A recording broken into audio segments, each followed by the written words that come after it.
منارەی چۆلی یان منارەی موزەفەریە ڕەنگە پیرێتیەکەی کەمتر بێ لە قەڵات، بەڵام لەگەڵی داوەها ئاوێتەی یەکبوون ناوهێنانیان بەبێ یەکتر ناتەواوە، چونکە هەردووکیان بوون بە گیانی یەک جەستە و شعر و ئاوازی یەک بەستە.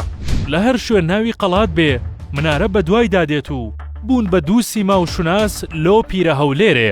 منارەی چۆلی یان منارەی موزەفەریە مێژووی دروستکردنی دەگەڕێتەوە بۆ سەردەمی فەرمانڕەوایەتی سوڵتان موزەفەرەدین کەوکەبەری.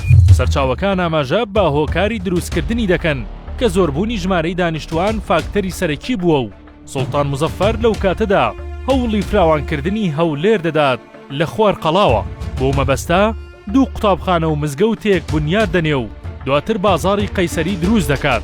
سەرچاوەکان ئاماژە بەوە دەکەن کە مەزەندە دەکرێت منارەکە پاشماوەی مزگەوت بوو بێت، بەڵام دوای مردنی سوڵتان موزەفەر و هێرشکردنی فارس و مەغۆلەکان ئەو ناوەندانەی لا دەرەوەی قەڵابوون وێران کراون.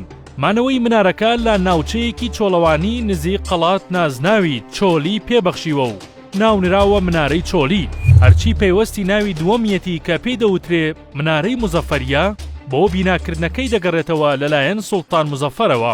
هەیکەلیەت و شێوازی بیناکردنی منارەکە لە گەچ، کەرەپوچ، قسڵ و کۆمەڵێک پێکاتەی در دروست کراوە. بنکەی منارەکە باهۆی شێوە ئەندازەیە پاڵوویەکەی با دەقیقی دیاری نەکراوە.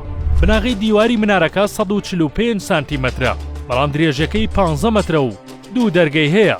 دەرگەی یەکەم بە ئاراستەی ڕۆژەڵات و ئەویتریان بە ئاراستەی ڕۆژاوا.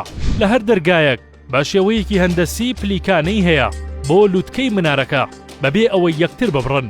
هەرچی پەیوەستە بە بەشی سەرەوەی منارەکە 21 پێ بەرزەکەیەتی و بەرزەکەی بەهۆی داڕوخانی بەشێکی منارەکە وەک یەکتر نییە و 22 مەتر و 10 سانتیم دەکەوێتە لایەکی و بە شێوازی لولەیی بەرز بۆتەوە. ساڵی 1935 حکوومەتی عێراق بە فەرمی وەک شوێنەوار ناساندی. ساڵی 1960 لەلایەن عێراقەوە شوورەی بەدەوردا کرا و نۆژەن کرایەوە. لە ئێستادا دەوترێت هەر کەس بچێتە هەولێر و قەڵا و منارە نەبینێ وەک سەردان ئەژمار ناکرێ.